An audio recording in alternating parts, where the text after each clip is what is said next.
Welcome to Penrose Learning, where we make understanding easy.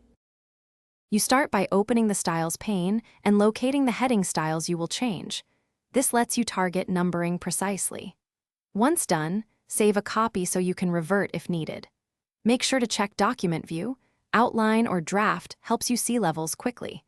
Then right-click the heading style you want to change and choose Modify, because editing the style is more robust than manual shifts. This first step establishes a consistent base and prevents later conflicts when you apply numbering templates to multiple headings. Now you modify the multilevel list that controls heading numbering so the sequence behaves predictably. First, open Define New Multilevel List and link each list level to the corresponding heading style. That link is why changes propagate. Then set the number format for each level, include higher-level numbers when needed, and choose alignment and tab positions. You can also set a custom start-at-value for any level.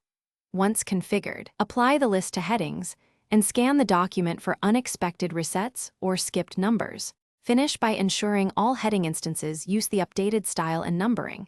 You select all to apply changes uniformly. If numbering still jumps, inspect for manual numbering, direct paragraph formatting, section breaks, or headings assign the wrong style. These cause most errors. When one section needs its own sequence, use restart numbering or set numbering value for that heading.